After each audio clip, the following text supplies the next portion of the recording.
जय हिंद विद्यार्थियों। हम लोग आज कक्षा 10 के एक महत्वपूर्ण अध्याय जिसका नाम सांख्यिकी है, जो 14.2 का पाठ होगा, उसके अंतर्गत हम आज बहुलक का अध्ययन करेंगे। इसके पहले वाले वीडियो में हमने माध्य का अध्ययन कर लिया है विद्यार्थियों। किस तरह से माध्य के सवाल, विभिन्न तरह की विधियाँ जैसे प्रत्यक्ष विधि, लघु विधि या पग विचलन विधि से किस तरह से माध्य ज्ञात किए जाते हैं, हमने उसके सवाल हल कर लिए हैं। आज विद्यार्थियों हम बहुलक वाले सवाल हल करेंगे। सांख्यिकी के अंतर्गत क्योंकि विद्यार्थी आप जानते हैं कि हमें 3 टॉपिक दिए जाते हैं, एक तो माध्य ज्ञात करना, फिर बहुलक ज्ञात करना, फिर माध्य का ज्ञात करना। इस तरह से विद्यार्थियों हम क्रमानुसार वीडियो अपलोड कर रहे हैं अपने चैनल पर। सबसे पहले हमने माध्य के वीडियो बना दिए हैं। आप मेरे वीडियो में जा कर के वहाँ से माध्य के सवाल विभिन्न विधियों में, चाहे प्रत्यक्ष विधि हो या फिर लघु विधि हो या पग विचलन विधि हो, उस तरह के सवाल किस तरह से हल किए जाते हैं, हमने उसका वीडियो वहाँ पर अपलोड कर दिया है। वहाँ पर जा कर के आप उसका अध्ययन कर सकते हैं। आज विद्यार्थियों हमारा सवाल होगा कि बहुलक ज्ञात करना। तो विद्यार्थियों सबसे पहले बहुलक ज्ञात करने के लिए बहुलक कहते किसे हैं, क्योंकि विद्यार्थियों बात से ही, इसके नाम से ही पता चल जा रहा है कि बहुलक का मतलब कि वो फ्रीक्वेंसी या बारंबारता जो बहुत ज़्यादा बार रिपीट की गई है। जैसे विद्यार्थियों यहाँ पर 2 प्रकार से प्रश्न बन करके आते हैं। एक प्रश्न बन करके आता है जैसे कि आंकड़े लाइन में दिए गए हों, आंकड़े लाइन में दिए गए हों, जैसे 2, 4, 8, 5, 4, 3, 4, 2। विद्यार्थियों इस तरह से हमें संख्याएं दी जा रही हैं, 4, 1, 4, और फिर हमसे पूछा जा रहा है कि इसका बहुलक ज्ञात करें। तो बहुलक ज्ञात करने के लिए विद्यार्थियों जब संख्याएं लाइन में दी गई हैं, जिन्हें हम आंकड़ा कहते हैं, ये नंबर्स अगर लाइन में दिए गए हैं और फिर आपसे कह रहा है कि इसका आप बहुलक बताएं, तो विद्यार्थियों इसमें जो संख्या ज़्यादा बार आई होती है उसी को हम बहुलक कहते हैं। जैसे विद्यार्थियों यहाँ पर देखें 2 या यहाँ पर देखें 4 वाली संख्या जो है ये कई बार रिपीट की गई है, यानी चाहे जिस संख्या का रिपीटेशन यानी उसकी बारंबारता कई बार की जाए, उसको बार बार लिखा गया हो, तो जिस संख्या को सबसे ज़्यादा बार इस लाइन में लिखा गया हो वही बहुलक होती है।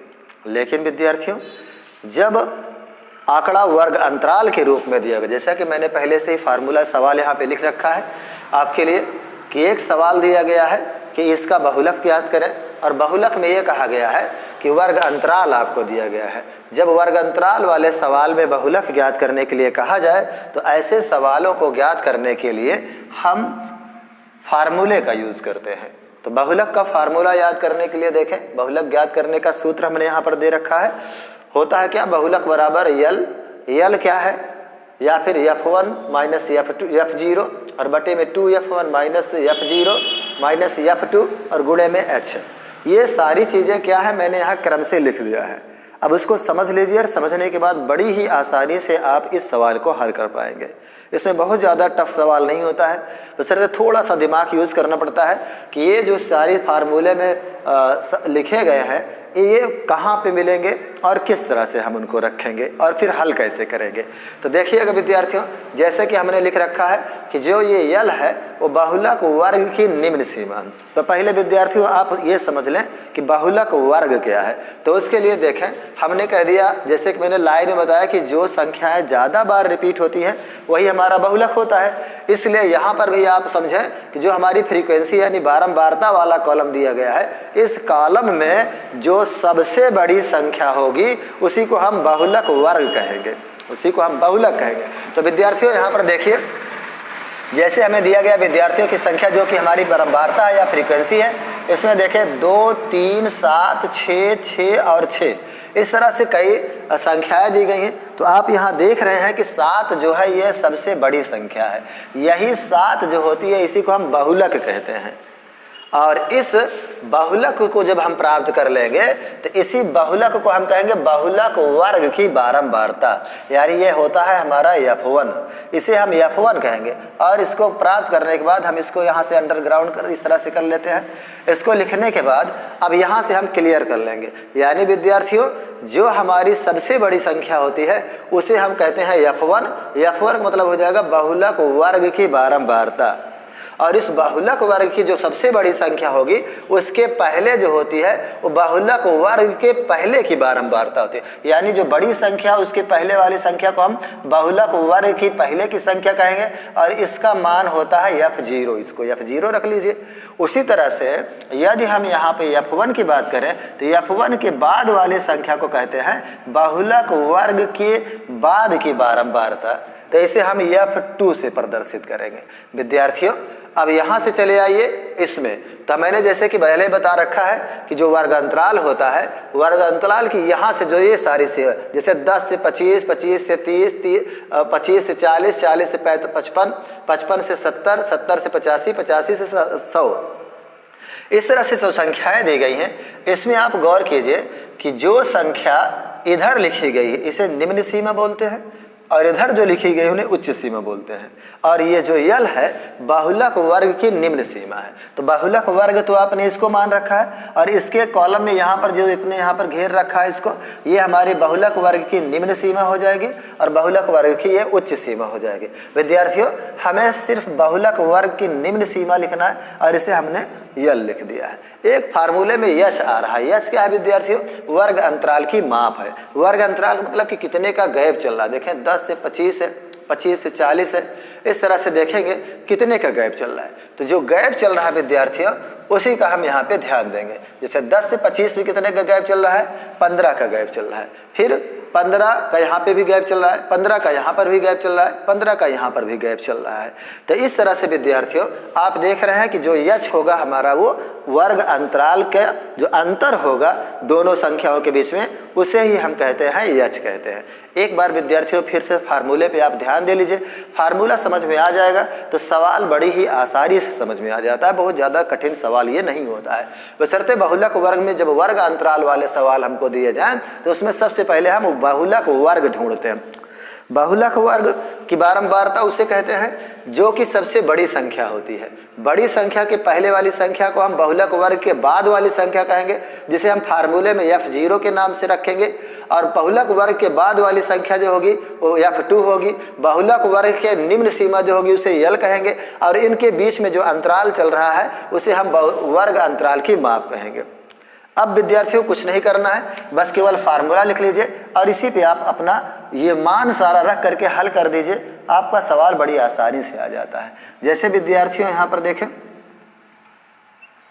हम लिखेंगे बहुलक बराबर यल प्लस F1 माइनस F0 और बटे में यहाँ पे आ जाएगा 2F1 फिर F0 फिर F2, ब्रैकेट में इसको कर दीजिए और यहाँ पे लगा दीजिए यच।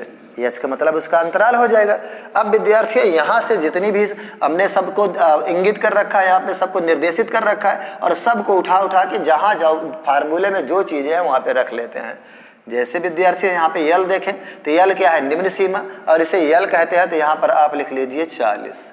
फिर विद्यार्थियों देखें F1 है तो F1 का मतलब जो हमारी वर्ग अंतराल वाली सीमा बारंबारता है इसको हम लिख लेंगे जो कि सबसे बड़ी है। F0 का मतलब इसके पहले वाले देखें हमने यहाँ पे F0 लिख रखा है इसलिए यहाँ पर ये 3 हो जाएगा। फिर यहाँ पर 2, फिर F1 की बारी आ गई तो फिर 7 रख लीजिएगा, माइनस F0 फिर 3 लिख लीजिए, माइनस F2 का मतलब यहाँ पे 6 हो जाएगा। और फिर गुणे में यच का अंतराल का मतलब वर्ग अंतराल की माप। कितने का अंतराल चल रहा है विद्यार्थियों? 15 का चल रहा है, इसलिए यहाँ पे हम 15 लिख लेंगे। अब विद्यार्थियों रखने के बाद अब हम देखेंगे कि किस तरह से इस सवाल को हल किया जाता है। तो हल करने का तरीका ये है कि सबसे पहले तो 40, क्योंकि आप जानते हैं गणित में सबसे पहले ब्रैकेट वाला तोड़ा जाता है। तो ब्रैकेट में तोड़ने के लिए देखें विद्यार्थियों 7 में से जब 3 घटाएंगे तो यहाँ पर 4 आ जाएगा और फिर 7 में 2 का गुणा करेंगे तो 7 दूनी 14 हो जाएगा।